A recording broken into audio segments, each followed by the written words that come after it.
The highway ran straight and flat for 30 miles before it hit the coast, and then the land just ended.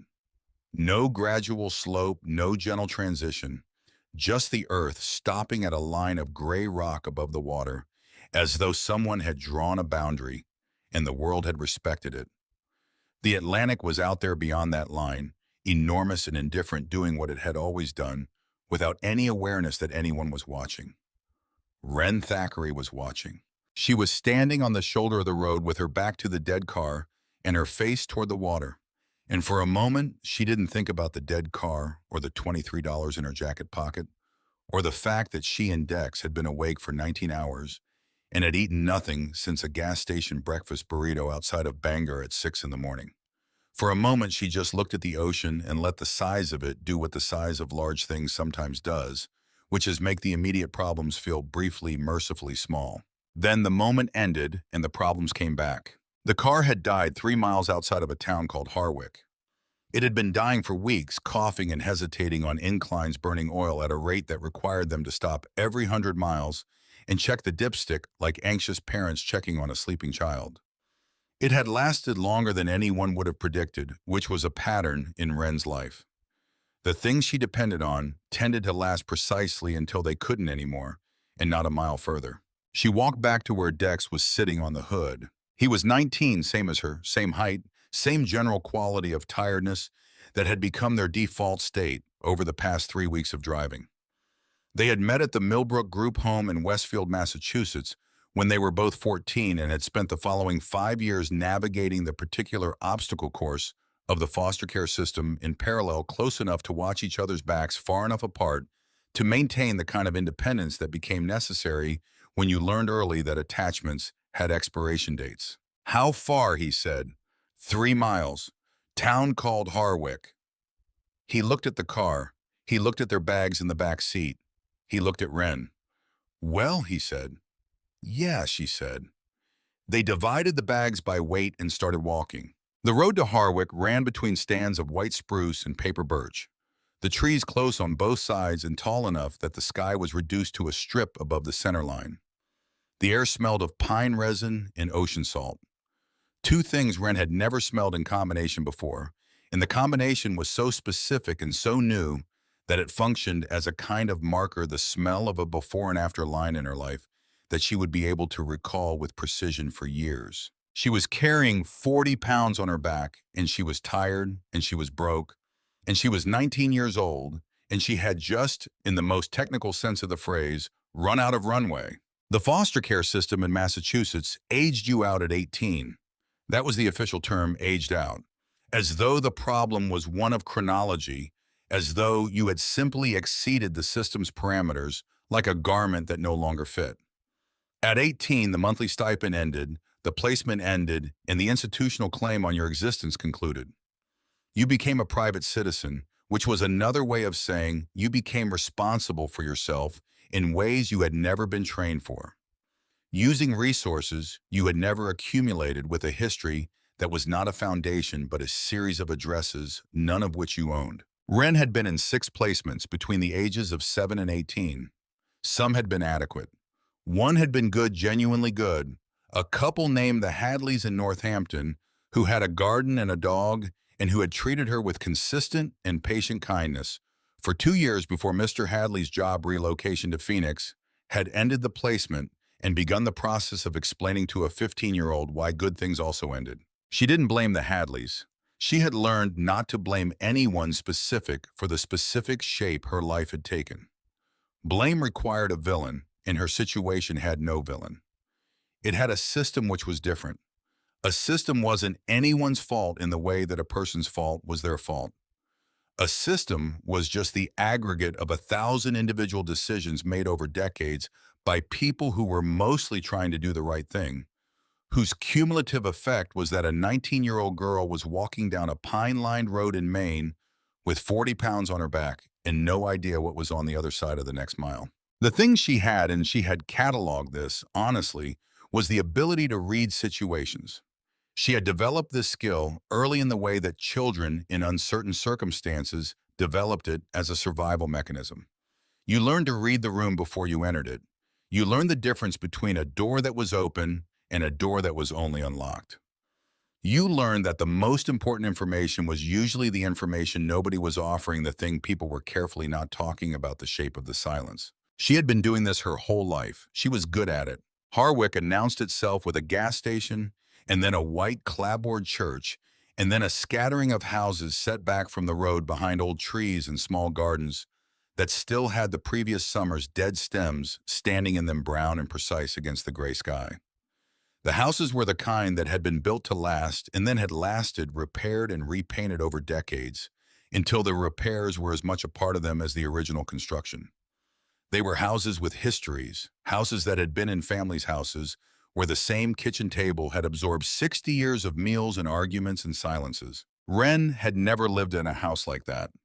Main Street was 4 blocks long, oriented toward a working harbor at its southern end, where a fleet of lobster boats rode at their moorings in the particular bobbing patience of things designed to be on water. Beyond the harbor, the Atlantic. The light on the water was the flat silver of early morning after cloud cover. Not beautiful in any postcard sense, but beautiful in the way that honest things were beautiful without effort, without performance. A woman was sitting on the porch of the house at the corner of Main and Dock Street. She was in her 70s, compact and white-haired, wearing a wool cardigan that had been washed enough times to take on the particular faded quality of things that had been genuinely used. She was eating soup from a bowl she held with both hands, and she was watching the street with the unhurried attention of someone who had nothing more pressing to do than observe the world go by. She watched Wren and Dex approach from half a block away. She did not look away. "You two come a long way," she said when they were close enough that speaking didn't require raising her voice. Wren stopped. "How can you tell? The way you're walking and the way you're looking at the houses." The woman took a spoonful of soup and considered. "People with somewhere to be look through the houses. People without somewhere to be look at them. There's a difference. It's in the eyes." She set the bowl on the porch railing. "I'm Luella Marsh," she said. "I have a spare room and a pot of chowder on the stove, and I'm not going to ask you questions you don't want to answer. You can come in or you can keep walking. Either way is fine." Wren looked at Dex. He looked at her. They went in.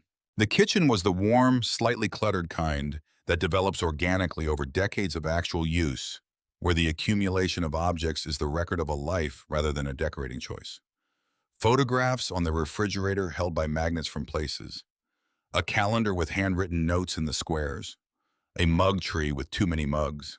The smell of the chowder was extraordinary, the kind of smell that bypassed the analytical parts of the brain and went straight to something older and more essential. Luella set 2 bowls on the table without ceremony. She didn't ask where they'd come from. She didn't ask where they were going. She asked whether they preferred oyster crackers or bread, and when Dex said bread, she produced a half loaf from the bread box as though this was the obvious and correct answer.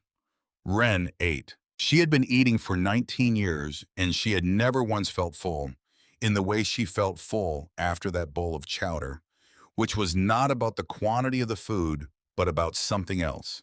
Some quality of the act of being fed, without obligation of receiving nourishment from someone who expected nothing in return. "What's the story with the auction tomorrow?" Dex asked, because Dex was the one who talked to people when talking was required. Luella looked at him. "You saw the notice. At the gas station, on the board." She refilled her own bowl from the pot on the stove, moved to the window, and looked in the direction of the harbor. "Counties clearing out properties with outstanding tax obligations and no claimants. 6 lots, some equipment, and the pastoral." She paused. "That's the boat, the Iron Pastoral. She's been sitting at the end of the pier for 10 years, give or take." "What kind of boat?" Luella turned from the window. "She's not a boat," she said. "She's a ship. Ocean-going tugboat, 120 feet. U.S. Army Corps of Engineers built her in 1967. She could pull a tanker in deep water. She worked the eastern seaboard for 30 years before she was decommissioned. Ended up here in 1994 and never left." She said this last part with a flatness that carried more weight than the words alone. Wren set down her spoon. "Why did nobody want her?" Luella was quiet for a moment. "Eat your chowder," she said. "Get some sleep. Tomorrow you can see for yourself." She showed them to a room with two narrow beds and clean sheets, and a window that looked east toward the water where the last light of the evening was doing something complicated with the cloud cover that made the sky look like something hammered out of tin. Wren lay on the bed and looked at the ceiling and listened to the harbor sounds, the groan of the moorings, the irregular knock of hulls against the pier, the distant bell of a channel marker moving in the swell. She did not think about the dead car, or the $23, or the question of what came next. She thought about what Luella had said about the houses. People without somewhere to be look at them. There's a difference. It's in the eyes. She had not known that it showed. She had worked very hard for a very long time to make it not show. She was asleep before she finished the thought. The auction was held at 8 in the morning on the waterfront at the foot of the main pier, with the harbor at its back and the town at its face, and the gray Atlantic pressing in from the east, with the specific patient weight of something that has been making the same argument for a very long time. About 40 people had gathered on the pier apron. Mostly men, mostly older. The kind of men who ran lobster boats and repair shops and had opinions about weather and tides and the general direction of things. A few younger men at the edges. A woman in a wool coat taking notes on a legal pad, who might have been from the county. Clifton Odom, the harbor master, standing off to the left with his arms crossed and his weight shifted back on his heels, the posture of a man who was trying to look like he was there for official reasons. Wren had cataloged him in the first 2 seconds, late 50s, thick through the shoulders, a face that had once been handsome and had gone to something harder, the kind of hard that was not from weather or work, but from a long practice of looking at things and calculating their value to himself. He wore the harbor master's uniform with the ease of a man for whom the uniform was an argument rather than a job description. He was not watching the auction. He was watching the end of the pier. Wren followed his gaze, the iron pastoral. She had looked at it from Luella's window the night before and thought it was large. Now at the pier's edge, with the scale of the harbor around it for reference, she understood that large was not the right word. The iron pastoral occupied its slip the way a very old church occupied a town square, with a presence that was not about height or width alone, but about the specific gravity of something that had been built for serious purpose and had fulfilled that purpose and was still here. 120 feet of black painted steel, the paint stripped by decades of salt air and neglect into a palette of black and gray and arterial rust. 2 exhaust stacks rising from the engine housing amidships, each one 3 feet in diameter, and tall enough that they would have been visible from a quarter-mile at sea, now bent slightly inward with corrosion at their bases, leaning toward each other like 2 old men sharing a confidence. The wheelhouse sat atop the main deck structure, its windows darkened with salt film, its running lights long dead. The stern deck was broad enough to land a small aircraft. The mooring lines were the diameter of Wren's wrist, hemp and steel, twisted into cables that connected the ship to the pier bollards, with an authority that suggested they could have held the thing in place through a hurricane. Nobody was standing near it. Not because there wasn't room. There was plenty of room. People were standing near the other items on the auction list. A flatbed truck with a seized engine, a commercial fishing tender with a rotted transom, 2 lots on the inland side of town with unclear title chains. But there was a circle of unoccupied space around the iron pastoral that no one had explicitly created, and everyone was maintaining the way people maintained a respectful distance from something they found unnerving without quite being able to articulate why. Wren walked toward it. She walked the full length of the pier and stood at the iron pastoral's bow, where the steel curved forward and down to the waterline in a shape that communicated pure design purpose. Up close, the scale was different again, personal, in a way that large man-made things sometimes became when you were right against them. The steel smelled of rust and old paint and brine, and something mechanical and deep. The smell of a thing that had been many places and done many things, and was still, even in its current stillness, essentially itself. She put her hand out of the hull. The metal was cold and slightly rough under her palm from the corrosion, and she felt the water moving against the other side of it. The harbor swell translating through the steel as a vibration too low to hear, but present enough to feel in the bones of her hand. Something about it steadied her. She didn't analyze this. She just stood with her hand on the cold steel of a 120-foot industrial tugboat and felt something she had not felt in a long time, which was adjacent to belonging, which was not the same as belonging, but was close enough to register. The auctioneer called the iron pastoral last. He described it in the flat official language of a man who was performing a legal function and not making a recommendation. Army Corps vessel decommissioned 1993. Various structural and mechanical deficiencies. Outstanding dock fees and back taxes totaling $11,000 to be assumed by the buyer. Opening bid $10. Silence.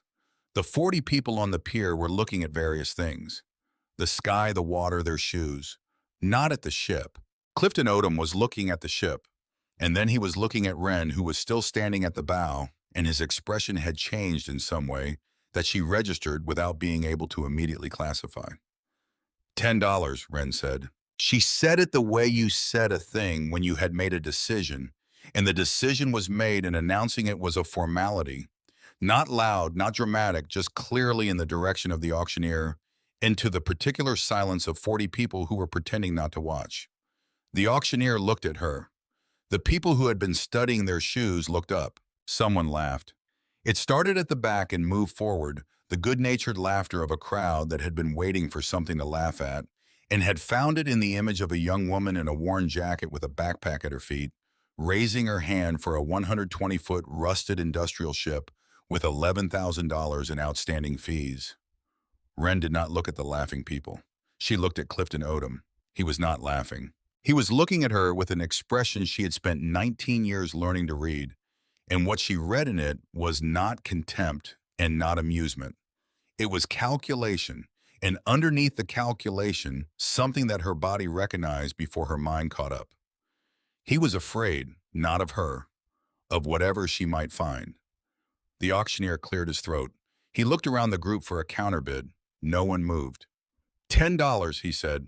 Going once. Silence. Going twice. Silence. Sold to the young woman for $10. The laugh that followed was bigger than the first one, but it had a different quality.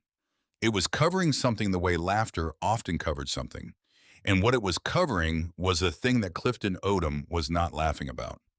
Wren turned and walked back down the pier to where Dex was standing with the expression of a person who had just watched someone they knew do something both incomprehensible and completely characteristic. You bought a ship, he said, for $10. We had $23. We had $23. Now we have 13. He looked at the iron pastoral. He looked at Wren. He picked up his bag. Okay, he said. Let's go see what we bought. The gangway was a steel ramp that had once been fitted with rope handrails. The ropes, now reduced to frayed ends, still knotted to the stanchions at their top ends, trailing into the gap between the pier and the ship's hull. The ramp itself was solid, the steel thick enough to have resisted the years, though its surface was rough with rust and textured like orange sandpaper. Wren went up first. The main deck was broad and flat and scattered with the mechanical equipment of a working vessel frozen in time. Coils of cable mooring hardware. A spare anchor chain laid in a figure eight on the stern deck, in a pattern that someone had once taken care with. There were bolt plates where equipment had been removed, the metal around them less weathered than the surrounding deck in pale rectangles that showed where things had been. Everything was very still. The stillness was different from the stillness of an empty building, which was merely an absence of people. This was the stillness of something that had been in motion for a very long time and had stopped. You could feel the stopping in it, the arrested momentum, the way the ship's whole material nature still suggested movement even at rest. The wheelhouse access was through a steel door on the forward superstructure. The door was not locked. It opened on a passage that led past a storage compartment and a small head to a ladder up to the wheelhouse. The ladder was iron, the rungs worn smooth in the center from years of climbing. At the top of the ladder, the wheelhouse. The windows looked forward over the bow and port and starboard, the salt film on the glass turning the outside world into something slightly impressionistic, the harbor and the town and the Atlantic beyond it visible but softened. The instrument panel occupied the forward wall dials and gauges and switches arranged with the systematic logic of a vessel designed to be operated by one person in difficult conditions. The compass binnacle was still mounted on its pedestal amidships of the wheel. To the right of the helm station, a door, Beyond the door, the captain's quarters. The quarters were small. There was a bunk built into the port wall with the kind of utilitarian efficiency that maritime design demanded. A narrow desk bolted to the forward bulkhead. A metal locker that stood open empty now, except for a single item, a yellow oilskin jacket on a hook. The heavy rubberized kind that offshore workers wore, so old the rubber had gone slightly brittle at the seams. On the desk, nothing. In the built-in shelf above the bunk, nothing. No books, no charts, no personal items. But on the back of the door, a calendar. It was a standard wall calendar, the kind that came free from a hardware store or a marine supply shop, 12 months of coastal Maine photography printed on cardstock. This one showed Penobscot Bay in November, a lobster boat against a gray sky. August 2016. The pages for the months before August had been torn off and were gone. The page for August was there, and it had handwriting in some of the date squares. Short notes in a neat compressed hand. Maintenance items mostly. Weather observations. One entry that said only Pete Fuel Dock, 7 a.m. August was the last month. The pages for September forward were still attached blank, waiting for entries that had never come. Wren stood in the doorway and looked at the calendar for a long time. Then she walked to the center of the cabin and stood still and closed her eyes and listened to the ship. What she heard was the water moving against the hull, translating through the steel into a low, continuous vibration that she felt as much as heard. She heard the mooring lines creak. She heard the wind moving through the exhaust stacks, producing a deep tonal sound like someone blowing across the mouth of an enormous bottle. She heard nothing that was a person. But the cabin had been lived in. The bunk had an impression in its thin mattress. The desk surface had the worn look of something regularly used. The hook behind the door where the oilskin hung had the specific polish of a hook that someone had used daily for years. Someone had been here. She went back to the deck and down to the main deck and found Dex in the stern looking at the harbor. "There's someone's things in the captain's cabin," she said. "They've been here, living here. For how long?" The calendar goes to August 2016. That's the last entry. 10 years ago. Dex looked at the ship around them, at the careful arrangement of the cable coils, the laid anchor chain. "They maintained it," he said. "Someone was keeping this vessel. This isn't how a ship looks if nobody's been on it." "No," Wren agreed. She put her hand on the deck beneath her feet, flat against the steel. Through her palm, she felt the water moving the harbor swell, slow and rhythmic and deep. Then she felt something else. Not the water, the deck. A vibration that was different, a slight resonance in one specific section of the steel underfoot, maybe 4 feet by 4 feet, roughly in front of the wheelhouse access door. She moved her hand 3 feet to the left, and the resonance was different again, the same note as the rest of the deck. She moved it back to the original position. She looked at the deck surface. The welding seams were faint under the rust and the grime, but they were there if you knew how to look. And in the section of deck under her hand, the seam pattern was different from the surrounding deck. Not dramatically, subtle enough that you'd have to be looking for it, but there if you were looking. She had been paying attention to things her whole life. She went down to the main deck storage, which was accessible through a hatch aft of the superstructure, and found a toolbox that had been there long enough to have rusted into the ring it sat in on the shelf. She extracted a flathead screwdriver and a pry bar, both of which were still functional despite the rust. Back on deck. She worked the edge of the pry bar into the seam she had identified and applied pressure. Nothing. She moved to the next seam, worked the bar into the corner where 2 seams met at a right angle. Applied pressure. The steel moved. Not much. A millimeter. But it moved. She repositioned, applied more pressure, and felt the whole section shift, pivoting on hinges that had been fabricated with the precision of a gunsmith, not a shipbuilder. Whoever had done this had known what they were doing. The hinges were on the inboard edge, concealed under the seam. The section lifted from the outboard edge smoothly without complaint on hinges that had been maintained. Below the lifted section, a void. The void was roughly 3 feet deep and 4 feet square, insulated on all sides with fiberglass batting, that had yellowed with age but was still intact. At the bottom of the void, resting on a raised shelf of welded steel that kept it off the bare hull of box. Not a large box, approximately 14 inches long, 10 inches wide, 8 inches deep. Military surplus, the olive drab of Army Corps equipment, steel construction with a locking bar across the lid, and a padlock hasp. It was wrapped entirely in a layer of thick black plastic sheeting, the kind used for vapor barriers in construction, sealed at every seam with a sealant that had gone dark with age but remained intact. And over the plastic, a second layer of canvas sailcloth, also sealed, also intact. The box had been put here to be found.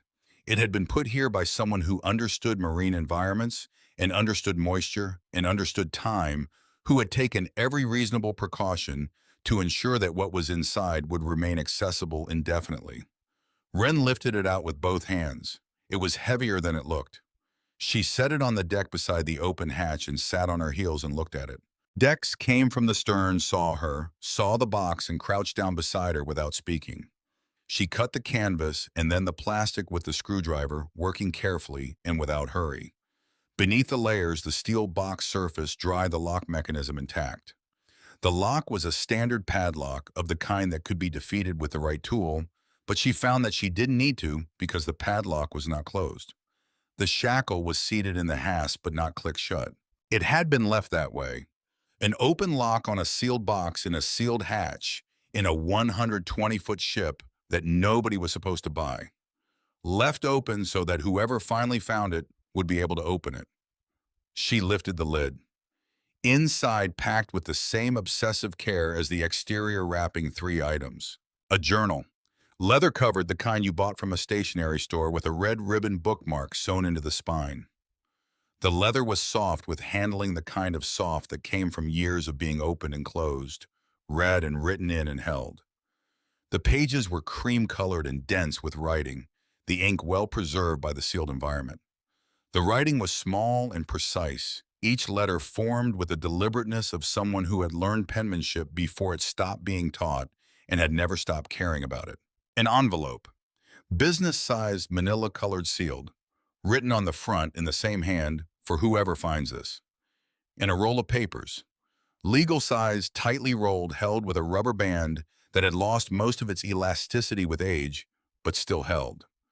The papers had the look of documents rather than correspondence columns, numbers of structure suggesting accounting. Wren picked up the journal and opened it to the first page. The first page was not the first entry. The first entry was in the middle of the journal. The first page was a statement separate from the dated entries written at some point as an introduction or a testament, and it read as follows. My name is Silas Holt. I am a retired tugboat engineer, and I have lived aboard the Iron Pastoral in Harwich Harbor since the spring of 1994, which is 22 years as of the time I am writing this introduction. I came here 1 year after the Pastoral was decommissioned by the United States Army Corps of Engineers following the death of my wife Annette, who was the reason I had stayed on shore and whose absence made the shore impossible. I have no family. I have no forwarding address. I have been here. I am writing this because there are things that need to be known, and I have reached a point where I am no longer confident that I will be the one to communicate them in person. What is in this box represents 22 years of observation and 12 years of deliberate record keeping. I have tried to protect it as carefully as I know how. If you are reading this and I am not here, it means one of 2 things: I am gone or I am somewhere I cannot speak freely. Either way, what is in this box is yours to do with as you see fit. I have tried to be a useful person. I have not always succeeded. I have tried harder in some years than others. I leave this behind as evidence of trying. She read the page twice. Then she closed the journal and set it on the deck beside the envelope and the roll of papers, and she sat back on her heels in the gray morning light of the harbor of Harwich, Maine, in the year 2026, on the deck of a 120-foot retired Army tugboat that she had purchased for $10 an hour ago. And she looked at the box and at what had come out of it, and she felt the ship moving beneath her, the slow, constant motion of a thing floating on deep water. And she understood that she had found something. She didn't yet know what, but she was very good at paying attention. The footstep on the gangway was heavy and deliberate, the kind of footstep that was meant to be heard. Wren did not stand up. She remained on her heels and watched the hatch opening as the footsteps crossed the main deck and came toward her.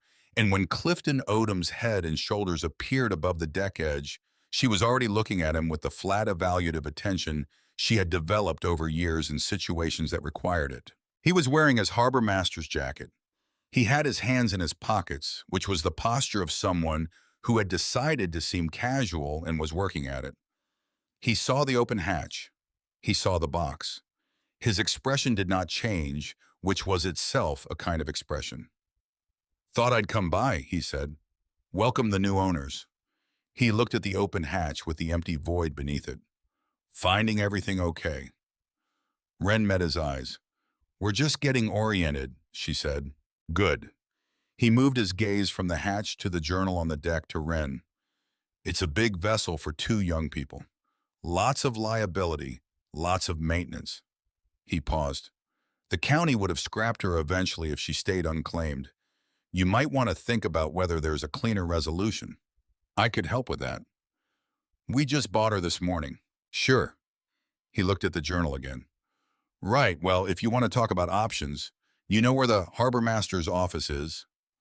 He held her gaze for 1 second longer than was comfortable, and then he turned and walked back across the deck and down the gangway and onto the pier, and Wren watched him go and listened to his footsteps recede until they were gone.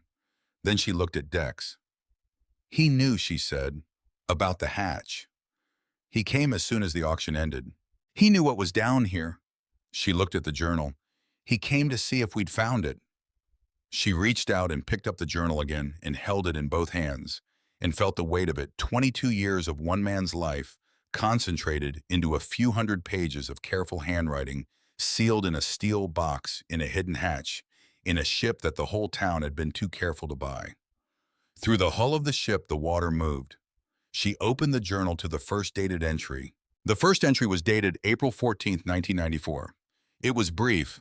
Silas Holt wrote the way a man wrote when he was not yet sure whether he was writing for himself or for someone else, with the careful compression of someone who had been precise about things his whole working life and had carried that precision into the way he used words. Arrived Harwick 800. Tide was in. The Pastoral looks worse from the dock than from memory, but the hull is sound and the engine room is dry. I paid the dock fees for 6 months. I have nowhere else to be. This seems sufficient. The entry after that was 3 weeks later. Then weekly, then more frequently as the months passed until by the second year, the entries came every 2 or 3 days, with the regularity of a man for whom writing had become the structure around which the rest of his time organized itself. Wren read for 3 hours. She read, sitting cross-legged on the deck of the wheelhouse with the journal open on her knee, and the main morning moving around her, the cloud cover breaking and closing. In turns, the harbor sounds doing what harbor sounds did. Dex sat against the forward bulkhead and listened as she read sections aloud. Neither of them commenting much, both of them doing the thing that people did when they encountered a life very different from their own, and very similar at the same time, which was listen. Silas Holt had been 61 years old when he came to Harwick. He had spent 30 years as an engineer aboard various vessels operated by the Army Corps of Engineers along the northeastern seaboard, which meant that he understood ships the way some people understood music or mathematics, from the inside as a system of relationships rather than a collection of parts. He had met his wife Annette at a port celebration in Providence in 1978 when he was on shore leave, and she was playing piano at the reception for the entirely practical reason that she had been hired to play piano at the reception. They had been married for 15 years, and they had not had children, and when she died of a stroke in February of 1994 at the age of 54, he had sat in the house in New Bedford that they had owned together for 11 years and understood that the house was not the place he had lived for 11 years. Annette was the place he had lived. The house was just the structure around her.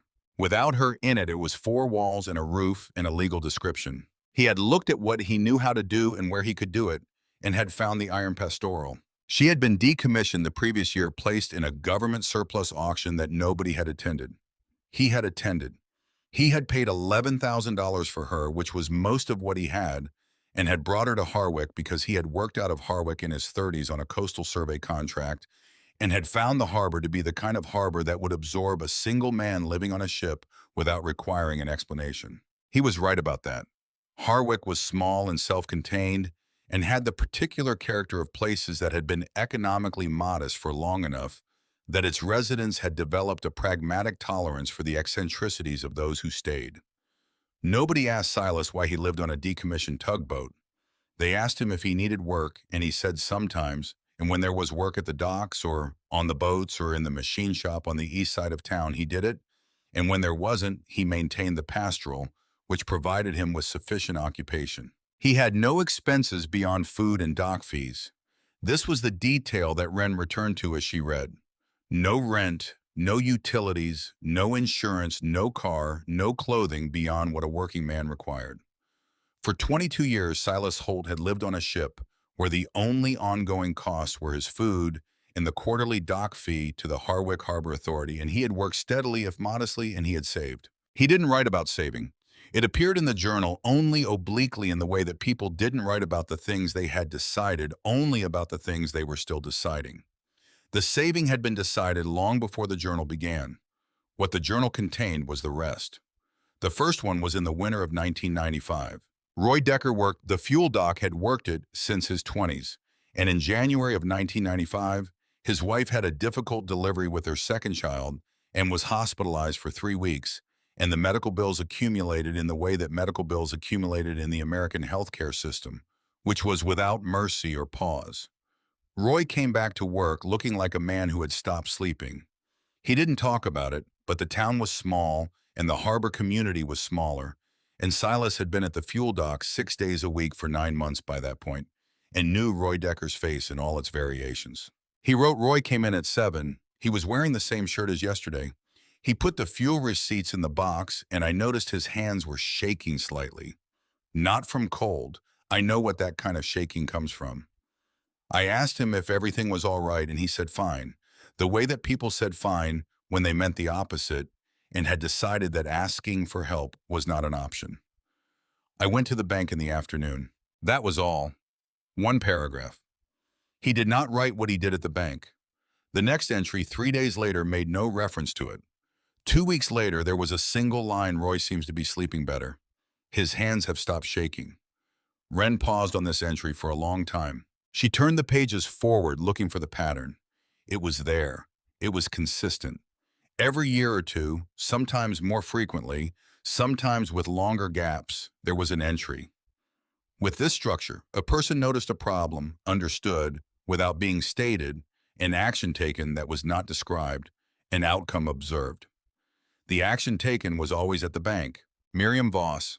Her husband had a coronary in 2003 and was in the hospital for 8 days, and the bills came on top of a mortgage that was already stretched. Silas wrote Miriam was at the grocery store, and she put 3 items back when she saw the total. She didn't see me watching. I don't think she would have wanted anyone to see. Berta Olmsted. Her husband had walked out in 2007, leaving her with 3 children under 10 and a utility bill that had gone to final notice. Silas wrote the lights in the Olmsted house on Maple went dark last Tuesday. They came back on Thursday. I noticed because I walk that street in the evenings, and I know which lights are which.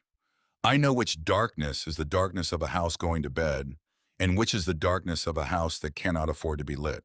And every year in September, without fail, there was a shorter entry. September again. School supplies delivered to 3 addresses, no names, no notes, left before first light. Wren looked up from the journal. The harbor was fully lit now, the cloud cover having broken into a high, thin layer that let the sun through at low angle, and the water in the harbor had gone from gray to a pale metallic blue that shifted color as the wind moved across it. A lobster boat had come into the dock on the north side, and she could hear the crew unloading without being able to make out the words. "He never told anyone," she said. Dex had been looking at the harbor. He turned. "No, not once in 22 years. There's nothing here about anyone knowing. No conversations about it. No one thanking him." She looked at the journal. "He just did it. He just kept doing it. He didn't want thanks. He didn't want to be seen." She paused. I don't think he thought he was doing anything special. I think he just looked at what needed to be done and then did it. Dex was quiet for a moment. Then, he sounds like someone who needed somewhere to put all the love he had left over from his wife. Ren looked at him. That was more than Dex usually said. Yeah, she said. I think that's exactly right. She turned more pages. The journal changed in 2013. Not abruptly. The change was gradual, the way weather changed, the temperature, dropping by degrees over several weeks until one day you looked back and understood that the character of the season had shifted fundamentally. The entries about people, about Roy and Miriam and Berta and the others continued, but they were accompanied now by entries of a different kind, shorter and more terse, written in a different register, with the compressed neutrality of a man who was recording facts rather than observations. Harbor Maintenance Fund Quarterly Report. Allocated amount $14,200. Disbursed per records $9,800. Discrepancy $4,400. No supporting documentation for the discrepancy. Ren read this entry twice. She looked up at Dex. He started keeping records. On what? She held the journal open so he could see the page. He read, "The harbor money." He noticed the discrepancy in 2013. Look at the next entries. Dex leaned over and read. The entries from 2013 through 2016 were methodical. Every quarter, Silas had obtained the Harbor Authority's published budget reports, which were public documents under Maine state law, and had compared them against the maintenance work actually performed on the harbor infrastructure, which he could observe directly because he lived there. He had documented the gap between what was reported and what was done. He had cross-referenced dock fee collections against reported receipts. He had identified over 3 years of careful observation a systematic pattern of funds being diverted from the harbor maintenance budget. He had not jumped to conclusions. He had not named anyone in the early entries. He had just recorded what he saw with dates and amounts the way he had recorded the weather and the tides in his professional life. But by 2015, the pattern was clear enough that he had written a name. The name was Clifton Odom. Odom had been harbor master since 2009. The discrepancies had begun in 2010. The pattern was not random. It was structured in the way that a professional arrangement was structured, with the irregularities distributed across budget categories and fiscal quarters in a manner that suggested deliberate effort to keep any single line item from attracting scrutiny. Silas had done the arithmetic. The total by the end of 2015 was just over $180,000. By mid-2016, it had reached $200,000. He had written, "I have been watching this for 3 years. I have recorded what I can document from public records and direct observation. I do not know what to do with this information. The harbor master has relationships with the selectmen that predate his appointment. I do not know which of those relationships are clean.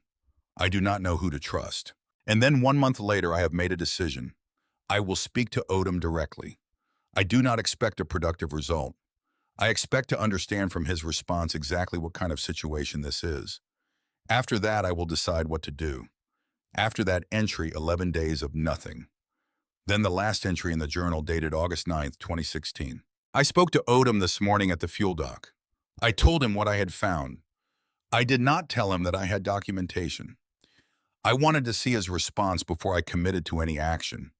His response tells me everything I needed to know. He was not angry. He was not defensive. He was very calm, which in my experience is the most dangerous kind of response because it means the person has already decided what they are going to do next and is simply waiting for the conversation to end so they can do it. He told me that he thought I was mistaken about the records. He told me that the harbor accounts were complex and that lay people often misread the disbursement categories. He thanked me for bringing my concerns to him directly. He shook my hand. When he shook my hand, I noticed that he looked over my shoulder at the pastoral, and the look he gave her was not the look of a man who is worried. It was the look of a man who is making a calculation. I have left what I found with Luella Marsh. She does not know what it is. I told her to keep it until someone asked about the pastoral. I chose Luella because she has lived in this town for 50 years, and I know from observation that she is honest in the specific way that some people were honest, which is not as a policy, but as a constitutional condition. She cannot be otherwise. B. I do not know what I am going to do. I am 63 years old, and I have lived alone on a ship for 22 years, and I am not afraid of much. But I am careful. And something about the way Odom looked at the pastoral tells me that being careful is now necessary in a way it has not been before. If someone finds us before I can retrieve it, do what seems right with what's here. I have tried to document everything clearly enough that someone who didn't see what I saw could still understand what happened. The entry ended there. No signature, no conclusion, just the last line of the last paragraph and then blank pages. Wren closed the journal. She sat with it in her lap and looked at the harbor and thought about a 63-year-old man sitting in the same wheelhouse on the night of August 9th, 2016, writing the last entry he would write in a journal he had kept for 22 years, knowing that something was wrong and not yet knowing how wrong. And then doing what careful people did when they knew something was wrong, which was make arrangements. He had left the journal. He had left the documentation in the roll of papers, which she now unrolled carefully and spread on the deck in order 12 pages of handwritten accounting, cross-referenced by date and budget category, comparing the public records against the observable reality of what had been done with the money. The handwriting was the same neat precision as the journal. The numbers were meticulous. Anyone who understood accounting could follow the argument from the first column to the last and arrive at the same conclusion. The conclusion was that Clifton Odom had been systematically taking money from the Harwich Harbor Authority since 2010, and that the total as of the last entries in mid-2016 was just over $200,000. She rolled the papers back up and set them carefully in the box. She picked up the envelope. On the front in Silas's hand, for whoever finds this. She opened it. Inside was a single folded sheet of paper and a second envelope smaller sealed with tape with a different address written on it. The folded sheet. To whoever finds this box, my name is Silas Holt. I have lived on the Iron Pastoral since 1994. If you are reading this, I am not here to explain it, so I will try to explain it here. The journal contains a record of what I found and when I found it. The accounting pages contain the documentation. Together, they are sufficient to support a formal investigation, though I cannot predict what the outcome of such an investigation would be. I only know that the information exists and that I am leaving it where someone might eventually find it. The smaller envelope contains a document that you should give to First Harbor Bank on Water Street in Harwich. Ask for a manager, show them the document, and tell them you are the owner of the Iron Pastoral. They will tell you what to do next. I have no other instructions. Use your judgment. S. Holt Wren set the folded sheet down and picked up the smaller envelope. It was sealed with packing tape over the flap pressed down thoroughly. She worked it open without tearing the contents. Inside a single sheet of formal paper, the kind with a notary seal pressed into the bottom right corner. She unfolded it and read. She read it once and stopped. She read it again from the beginning more slowly to make sure she was reading what she thought she was reading. She was. The document was a declaration of irrevocable trust dated March 15, 2016, executed before a notary public in Portland, Maine. The grantor was Silas Holt. The beneficiary was identified as the people of Harwich for the purposes of community development and assistance with priority consideration for individuals transitioning out of the foster care system and others beginning adult life without family support. The trustee, the person authorized to execute the trust, was identified by a single criterion, the owner of the vessel Iron Pastoral, Harwich Harbor, Maine. The trust's asset was a bank account at First Harbor Bank, account number provided. The balance as of the date of the document's execution in March 2016, $412,000. Wren set the document on the deck and put both hands flat on the steel beside it and looked at it. $412,000. Saved over 22 years by a man who had no rent and no mortgage and no family, and one old oilskin jacket, and ate whatever was cheap and available, and had spent his professional life learning to maintain expensive machinery himself, because he understood that the things you owned and cared for didn't cost what the things you owned and neglected cost. He had given some of it away quietly year by year to people who needed it in his town, and he had saved the rest, the larger portion. The accumulation of 2 decades of modest living and careful work, not for himself because there was no himself left in the way. There had been a himself when Annette was alive, but for the idea that there would be someone else who needed it eventually. And he had made the person who would control it the owner of his ship. The ship he had left in an auction with a $10 minimum bid. She thought about him writing that trust document in March of 2016, 5 months before the last journal entry, 5 months before the conversation with Odom. She thought about him understanding even then that the money would need a mechanism, a way to reach people without passing through the hands of the people who had been making his town less than it should be. She thought about him choosing this method of all the methods available to him, and she thought that it was a very particular kind of faith to leave your life's accumulation in a box, inside a hatch, inside a ship, with a $10 minimum bid, and trust that the right person would eventually come along and pay the $10. Dex, she said. He had been sitting against the bulkhead and he looked up. She held out the trust document. He took it and read it.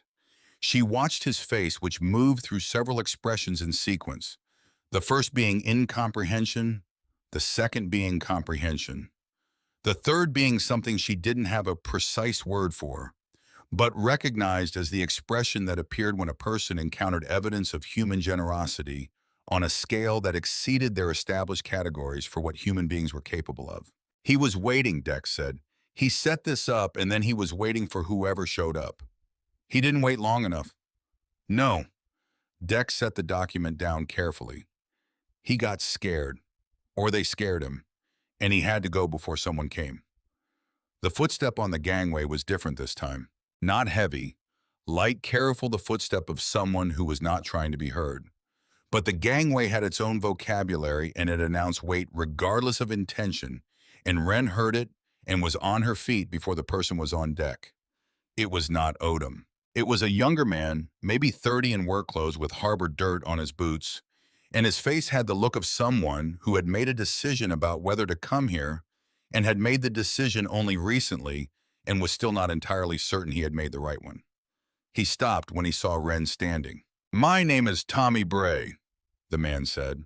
"I work the fuel dock. I worked it when Silas was here." He looked at the journal in Wren's hand. "I saw Odom at the auction this morning. I saw his face when you bought the ship." He stopped. "I don't know what's in that book.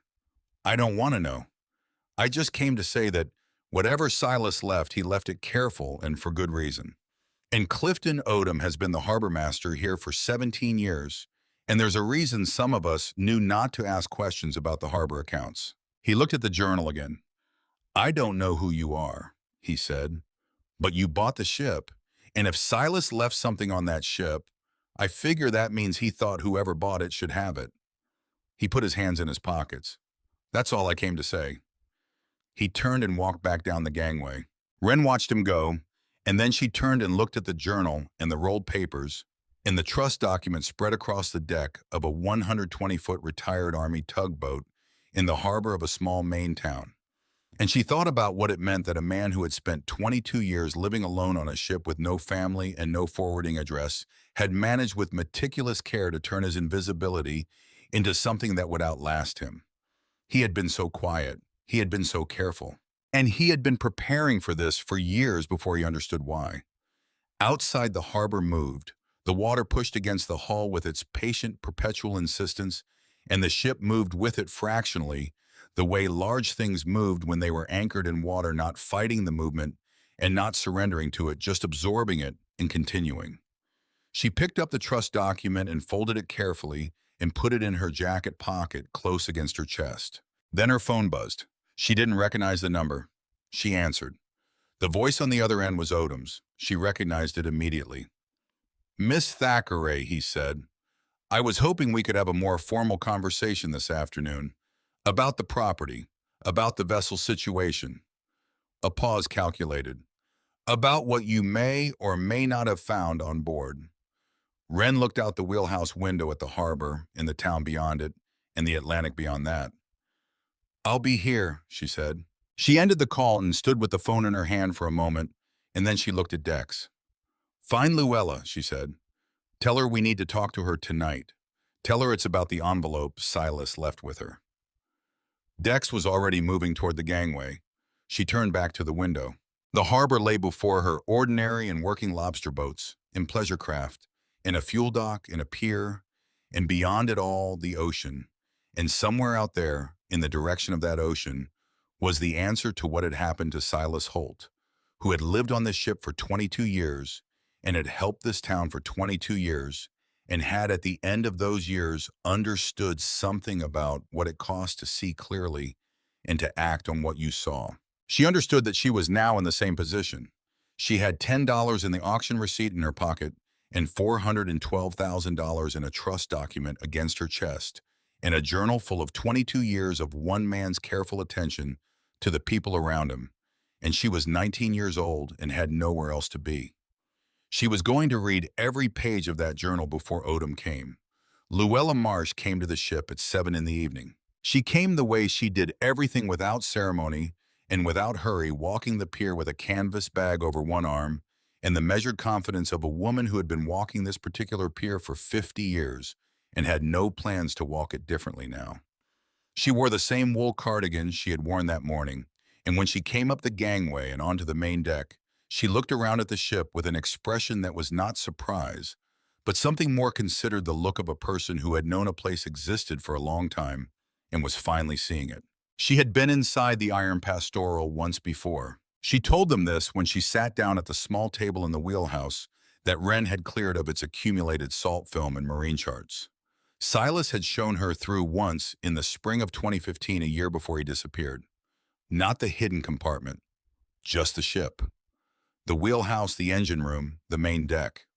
He had been proud of it in the way that people were proud of things they had maintained against the tendency of all things to deteriorate, a quiet pride, not performative but real. He was a good man, she said, not as a eulogy, as a statement of fact that she wanted in the room before anything else.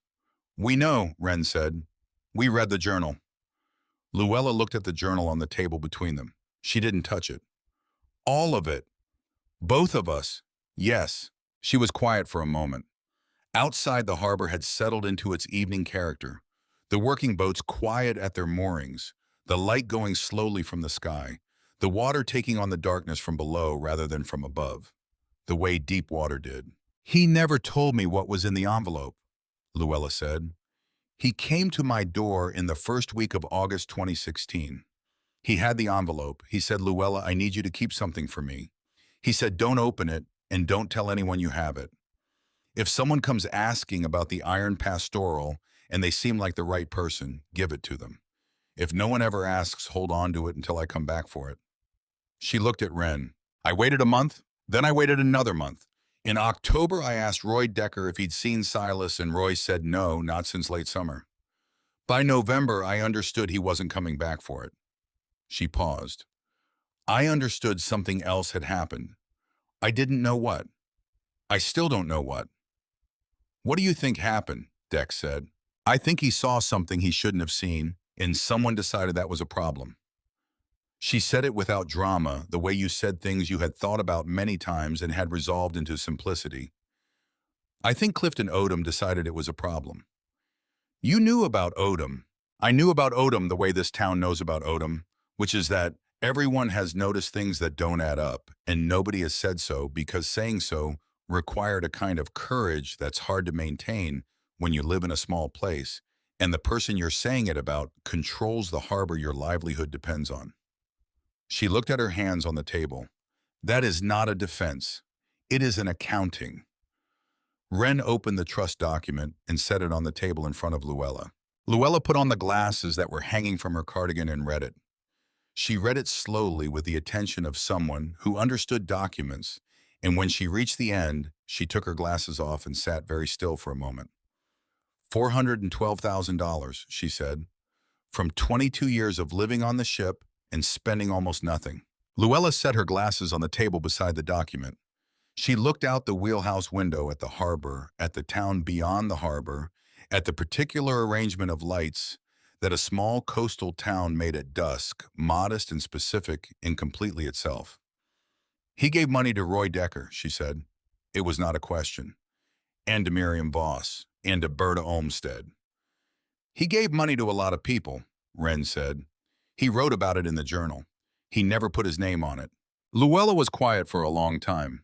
Then she said, Roy Decker thinks the Harbor Community Fund paid for his wife's hospital bills in 2009. There is no Harbor Community Fund. I know this because I was on the Selectmen's Committee that year, and I would have known about it. She looked at the journal. It was Silas. Yes. Miriam Voss thinks a charitable organization paid her husband's medical bills. She has thanked that organization in her prayers every week for 12 years. That was also Silas. Luella pressed her lips together. She was not crying, but she was very close to something adjacent to it, the contained emotion of a woman who had spent 72 years not wasting things, including tears. What do you need from me? She said. We need to move quickly, Wren said.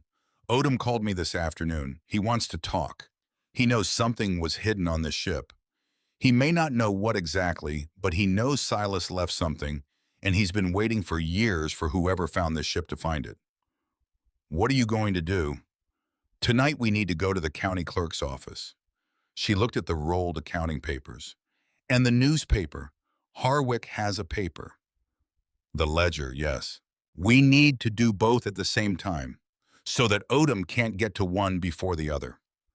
Luella looked at her for a moment with the specific evaluation of a woman who had been observing people in this town for half a century. How old are you? 19. Where are you from? Westfield, Massachusetts. Foster care. Luella nodded slowly as though this was information that confirmed something she had suspected rather than information that surprised her. And you drove up here. The car died 3 miles out, and you bought this ship for $10. I had 13 left. Luella looked at the journal and the trust document and the rolled accounting papers spread across the table of a ship that had been waiting in a harbor for 10 years. She looked at Wren. She looked at Dex, who had come back quietly and was standing in the doorway. All right, she said. She picked up her canvas bag. The county clerk's office closes at 9. The ledger editor's name is Paulette Granger. She lives on Elm not 2 blocks from here, and she will open her door at any hour for a story of this quality. I know because I have known her for 30 years, and I have never seen her turn away from information that needed to be public. She stood. We have 2 hours before the clerk's office closes. Let's not waste them. They went in Luella's truck, a Ford that was 15 years old and had been maintained with the same care that Luella brought to everything she owned. She drove without consulting anyone about the route because she knew every street in Harwick from 50 years of driving them, and she parked in front of the county offices on Commerce Street at 7:42 in the evening with 17 minutes to spare before closing. The county clerk on duty was a man named Hadfield, who was clearly preparing to go home and who reassessed this plan when Luella Marsh walked in, followed by 2 young people carrying a journal, a roll of papers, and a trust document with a notary seal. Luella knew Hadfield. She knew him the way she knew everyone in Harwick, which was comprehensively and over a long period of time. And she spoke to him in the direct way she spoke to everyone, without softening and without excess. She told him what those documents were. She told him what they documented. She told him who was implicated. Hadfield listened. He was a careful, deliberate man who processed information methodically and without visible reaction. When Luella finished, he looked at the documents for a long moment. These are originals, he said. Yes, Wren said. Everything was sealed in a waterproof container on the ship. They've been there since August 2016. I'll need to make copies tonight and get these to the county attorney first thing tomorrow. He paused. And I'll need statements from both of you about where and how you found them. Yes, Wren said. They gave their statements. Hadfield made copies of everything with the focused efficiency of a man who understood that what he was handling was more consequential than his ordinary evening had been. He stamped the copies with the county seal and the date and time of filing, which created a record that was now part of the public record and could not be retrieved by anyone, including Clifton Odom. The Ledger's editor, Paulette Granger, did indeed open her door at 8:15 in the evening without hesitation. She was 58 with reading glasses pushed up on her forehead, in the particular kind of alert attention that people who had spent their careers gathering information maintained even in their off hours.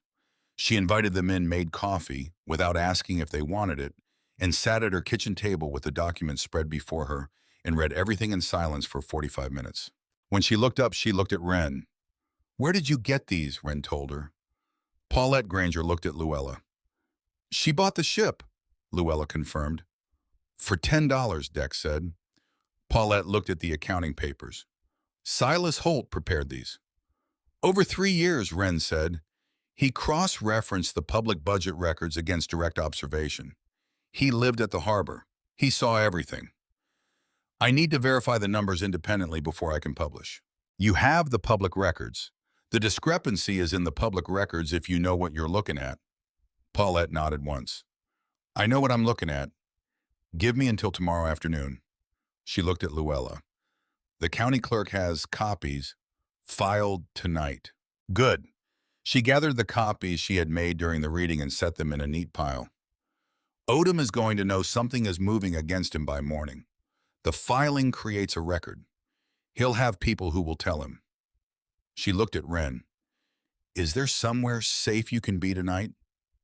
Wren thought about the iron pastoral, about 120 feet of steel between her and whatever Odom decided to do. "Yes," she said. They were back on the ship by 10. Wren sat in the wheelhouse with the journal open and the harbor at its nighttime quiet outside the windows and the knowledge of what the morning would bring, settling around her with the particular quality of things that were now in motion and could not be stopped. She had been awake for 20 hours. She read anyway. She read the sections she had skipped in the afternoon the early years, 1994 through 2000, when Silas was still learning the harbor and the town still becoming a part of its fabric, without joining it, the careful observer who had decided that observation was the form his belonging would take. She read about Annette, whom he wrote about in the past tense from the first page, not as someone who was gone, but as someone who had structured the way he saw everything so that the way he saw things still bore the shape of her seeing. She had been a teacher. She had taught 5th grade in New Bedford for 20 years. Silas wrote about her with the restraint of a man who had accepted loss, but had not accommodated it, the restraint of someone who understood that what was lost was not recoverable, and had decided that the most honest response was to continue. He had continued.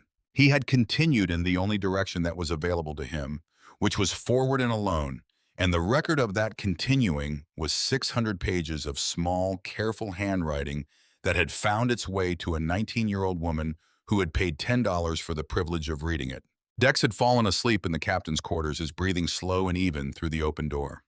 He had been awake as long as Wren had, and she had told him to sleep that she would watch, and he had gone without argument, because they had a long history of trusting each other's judgment about when to push and when to rest. She was thinking about this when she heard the gangway. She knew the sound by now. She knew the weight and rhythm of Dex on the gangway, and this was not Dex's weight and rhythm. This was heavier and slower, and it came at 11:30 at night, and she was already on her feet before the main deck was reached. Odom came alone. She had expected this.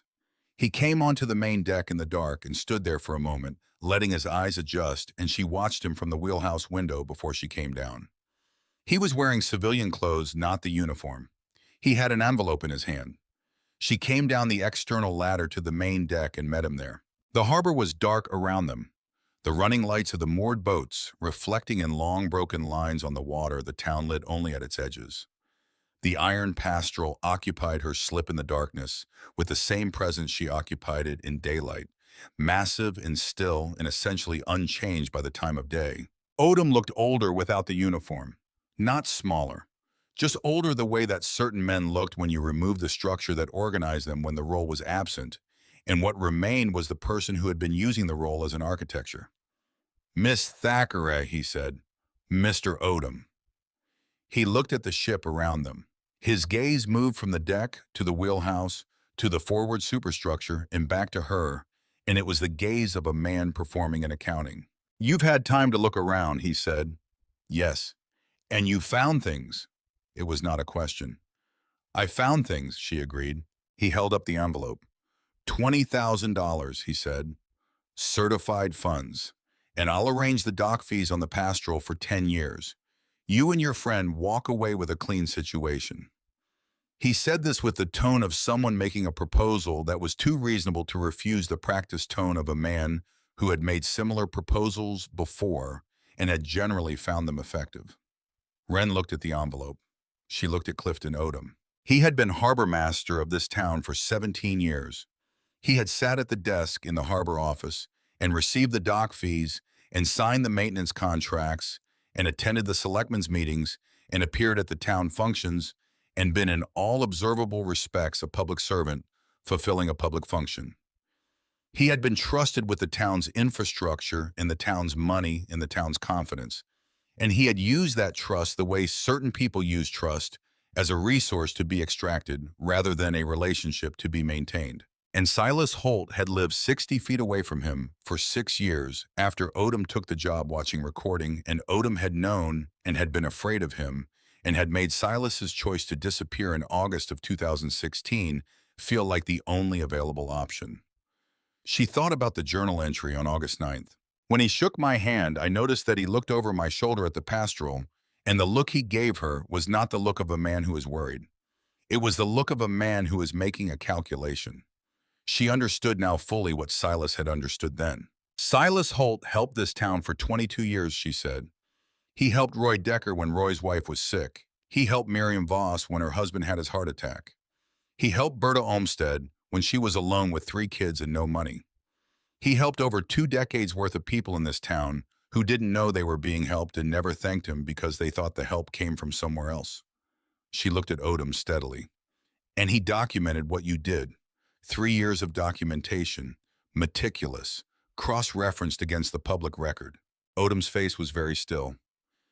He did all of this, she said, while living on one ship, wearing one jacket, eating whatever was cheap, because he understood something about what it meant to be a useful person in a place that needed useful people. She looked at the envelope in his hand. And you think that man left $412,000 in a trust and 22 years of records in a box for me to trade for $20,000? Something moved through Odom's expression. Not anger. Something quieter and more resigned, the expression of a man who had played a long game and had arrived at the moment where the game revealed its conclusion, and the conclusion was not what he had expected. You don't know this town, he said. His voice was flat. Silas didn't know this town. There are things that keep a place like this running that aren't in any budget report. There are relationships. There are arrangements. You're 19 years old, and you've been here for 2 days. I know that Roy Decker wore the same shirt 2 days in a row in January of 1995 because his hands were shaking from not sleeping, and Silas noticed when nobody else did. She held his gaze. Silas noticed every single thing about this town for 22 years, including what you were doing with the money. She paused. And he left better notes than you did. Odom looked at her for a long time. The harbor moved around them. A mooring line shifted against its bollard with a low groaning note that traveled through the pier. Somewhere on the north side of the harbor, a boat's bilge pump kicked on and off. He looked down at the envelope in his hand. Then he set it on the deck at his feet. He didn't say anything else. He turned and walked across the main deck to the gangway and went down it, and his footsteps on the pier were the footsteps of a man who was going somewhere.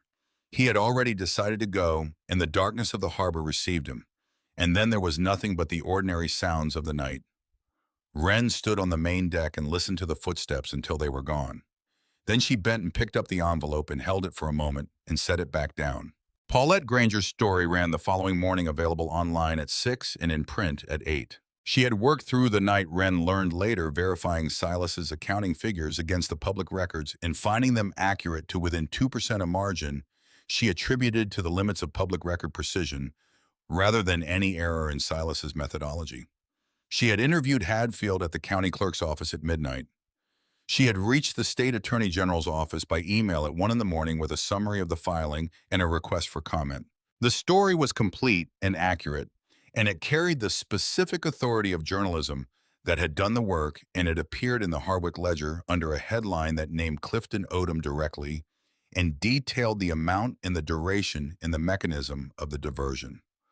Odom was suspended from his position by the Harwick Board of Selectmen at 9 that morning. He turned himself in to the state police at 11.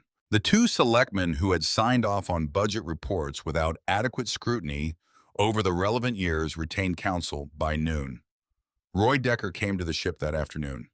He came alone without calling ahead, and he stood at the foot of the gangway and called up. And when Wren came to the rail, he took off his cap and held it against his chest, the way people held things against their chests when they were using the act of holding to manage what they were feeling. I read the paper, he said. Yes. It says Silas kept records. He looked at his cap. It says he helped people. A pause. The article says about Roy Decker getting his rent paid in the winter of 1995. That was me. I never knew who did that. We thought it was some kind of harbor fund. Wren looked at him from the rail. There was no harbor fund, she said. He was quiet for a long time. He never said a word to me. 20 years I worked the fuel dock and saw that man every morning, and he never said a single word. He didn't want to be thanked, Wren said. He just wanted people to be all right. Roy Decker put his cap back on. He looked at the ship for a moment, at the rusted black hull and the two tilted exhaust stacks and the whole enormous weathered presence of it. The memorial service is going to be here, he said. If you'll allow it, on the pier by the ship, people want to gather. Yes, Wren said. Of course. The memorial service happened 4 days later on a Thursday evening when the lobster boats were in and the working day was done and the harbor community had time to be in the same place together. About 80 people came, which was most of the working population of Harwick's waterfront. They stood on the pier at the bow of the Iron Pastoral, and the light was the long golden light of a summer evening on the Maine coast, and the water was calm. Wren stood at the rail above them. She had not planned to speak. Roy Decker said a few words, and Miriam Voss and Berta Olmsted, who had brought her 3 children now grown and stood with them in the evening light and cried without any attempt to hide it. Luella Marsh said something brief and exact. Tommy Bray stood at the back of the crowd with his hands in his pockets and his head down and didn't say anything, but he was there, and that was its own kind of statement. Then Roy looked up at Wren and nodded once. She opened the journal to a page she had marked that morning, a page from 2007 when Silas had written about watching a winter storm come in off the Atlantic from the wheelhouse of the Iron Pastoral. She read aloud. The storm came in from the east this afternoon, the way the big ones came with an hour of clear warning, and then nothing gradual about the rest of it. I watched it from the wheelhouse. The harbor went flat and then it went wild. The boats pulled at their lines. The pier took the water. The town went dark at the edges, and the lights came on in the houses. And from up here, I could see the windows of the whole harbor quarter, every one of them. And I thought about who was behind each window. Roy and his family, Miriam, the Prestons, the Addisons, old Bill Marsh and his wife. I thought about what a town was, not the buildings or the economy or the governance, what it actually was. I think it's the people behind the windows watching the same storm together and not alone. I have no window of my own in that direction. I have the wheelhouse and the harbor and the ship. But I can see their windows, and that is its own kind of belonging, and I have not found a better word for what it is. She closed the journal. The pier was very quiet. Then Roy Decker began to clap slowly, and then the others joined him, and the sound of 80 people clapping at dusk on a Maine harbor pier carried out over the water for what seemed like a very long time. Wren stood at the rail of the Iron Pastoral and listened.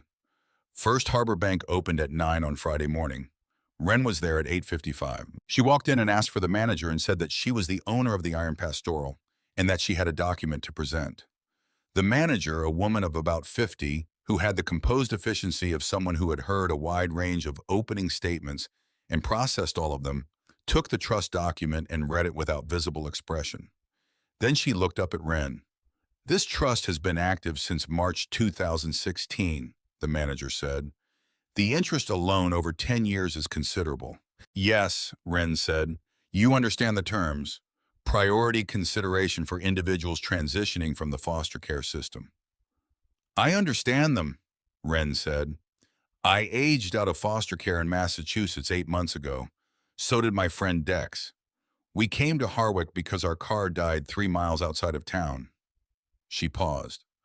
I think Silas Holt would find that appropriate. The manager was quiet for a moment. Mr. Holt came in every January, she said, for 15 years. He would deposit whatever he'd saved the previous year. He never discussed the trust. He never discussed the amount. She looked at the document. He was always very polite. He wore the same jacket every time he came in. She paused. I always thought there was something he was building toward, but I didn't know what. He was building toward this, Wren said. The trust administration process took 6 weeks, which was faster than such things normally went, because the county attorney's review of the Odom documentation had provided a comprehensive public record of the harbor's legitimate financial history that simplified several aspects of the trust's standing. Odom pleaded guilty in September to 3 counts of embezzlement and 1 count of official misconduct. The 2 selectmen reached civil settlements. The Harbor Authority began the process of addressing more than 15 years of deferred maintenance. The Trust Distribution Committee met for the first time on a Tuesday afternoon in October. The committee consisted of Luella Marsh, Roy Decker, Miriam Voss, and Berta Olmsted, people Silas had helped, who understood what he had been building toward, and who took the responsibility with the seriousness of people who had been given something by someone who could no longer be thanked. The first allocations went to 3 families in Harwick who had accumulated debt during the years when the harbor maintenance money had been diverted and the town's economic margin had been correspondingly squeezed. The second allocation was the Foster Care Transition Fund, which had enough in it to support 6 young people in their first years of adult life. Wren and Dex were the first 2. It was not a large amount. It was not a transformation. It was a sufficient amount, the kind of amount that meant the next year would not be the kind of year the previous year had been, the kind that created the difference between trying to survive and trying to build something. Wren accepted it with a directness that she thought Silas Holt would have approved of. She did not cry in the bank. She did not make a speech. She signed the paperwork and said thank you and walked out into the October morning of Harwick, Maine, and stood on the sidewalk with the check in her jacket pocket and the harbor visible at the end of the street and the Atlantic beyond it. She thought about what it meant to receive something from someone who would never know they had given it. It meant that they had done it for the right reasons. That was all it could mean. The iron pastoral needed work, and Wren and Dex were learning the work together. Dex had taken to the engine room the way he'd always taken to mechanical things, with the patient, methodical attention that had made him useful in every group home, handyman situation for the past 5 years. He and 2 retired engineers from the harbor community, who had appointed themselves instructors, were working through the engine systems in sequence, assessing what was salvageable and what would need replacement. Most mornings, Wren could hear him in the lower decks, the sound of tools on metal, the occasional discussion with the older men in the compressed technical language of people who were talking about machinery, and also in the way that men sometimes did about other things. She was in the engine room doorway on a Thursday afternoon in November when Luella appeared at the hatch above and told her she had a visitor. She came up onto the main deck. It was Roy Decker's daughter, who was 22, and had spent 3 years in foster care before Roy's family situation had stabilized when she was 14. She had driven up from Portland, where she was working and saving, and she stood on the deck of the iron pastoral with her hands in her jacket pockets and looked at the harbor with the expression of someone who was trying to find the right way to begin. I heard about what you did, she said.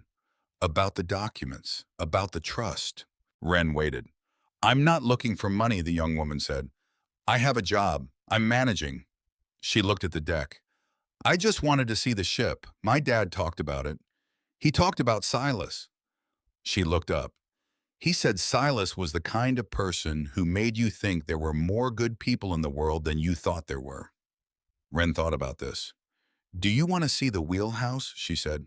The young woman looked up at the superstructure at the salt-filmed windows of the wheelhouse against the November sky. Yeah, she said. I'd like that. They went up together. The wheelhouse was cleaner than it had been in the summer, the windows treated and cleared. The instrument panel dusted the compass. Binnacle polished back to its original brass. From the wheelhouse windows, the whole harbor was visible, and beyond the harbor, the town, and beyond the town, the Atlantic, gray and cold and immense. Silas used to stand here, Wren said, every day, for 22 years. The young woman looked out at the harbor, at Roy Decker's boat, at its mooring at the fuel dock, at the houses that climbed the hill above the waterfront, all of them beginning to light up now as the afternoon moved toward evening. "He watched out for people," she said. "He watched out for people," Wren agreed. Outside, the light was doing what November light in Maine did, going fast and going gold, and going until the harbor was all reflection and the town was all windows. And it was the time of day that Silas Holt had written about in 2007, the time when the storm came in, or the evening came in, and the lights came on behind the windows, and from the wheelhouse you could see all of them at once. Wren stood in the wheelhouse of the iron pastoral and looked at the lights. She was 19 years old. She had $23 2 months ago in a car that was dead on the highway and no idea what was on the other side of the next mile. She had nowhere to be, which was a different thing she was learning from having nowhere to belong. The difference was something you learned from reading a man's journal all the way through. From understanding what it looked like when a person decided that the town they were in was the town they were responsible for, that the people behind the windows were their people, not because they had chosen them from a distance, but because they had stayed long enough to know their names. She did not have 22 years. She had Tonight in the harbor outside and the journal on the wheelhouse shelf that she had already read 3 times and would read again, and the lights in the houses of a small Maine town going on one by one against the November dark. She thought about what Luella had said that first morning sitting on her porch with a bowl of soup. People without somewhere to be look at them. There's a difference. She was looking at the windows now, not with the outside looking in quality that Luella had identified in her eyes that morning. Something different. Something that was learning slowly and imperfectly and with the specific difficulty of things genuinely new to resolve into belonging. Silas Holt had sat in this wheelhouse for 22 years and looked at the same windows. He had decided at some point in those years that the looking was enough, that you did not need to be inside the windows, that watching out for the people behind them in whatever way you were able was its own form of being there. She understood him. She understood him in the particular way you understood someone when their life and your life rhymed, when the distances and the forms were different, but the underlying note was the same. He had come to this harbor without anywhere to go. He had stayed because staying had turned into something he couldn't have predicted. She had come to this harbor without anywhere to go. She was staying. Somewhere below, she could hear Dex moving in the engine room, the sound of him setting something down carefully, the sound of the ship absorbing his presence, the way it absorbed everything, the water, the weather, the years, without complaint and without drama, by simply being large enough to hold it. Outside, the iron pastoral groaned softly at her moorings, the sound she made when the tide shifted and the tension in the lines changed, a sound Wren had heard every night since she came aboard and had stopped hearing consciously because it had become the sound of her nights. The sound of the place. She was the sound of a very large and very old thing continuing to do what it had always done. The harbor lights moved on the water. The town lights held steady in their windows. Wren stood in the wheelhouse and watched them, and for the first time in 19 years, she did not feel like she was on the outside of something looking in. The ship breathed beneath her feet. The tide was coming in.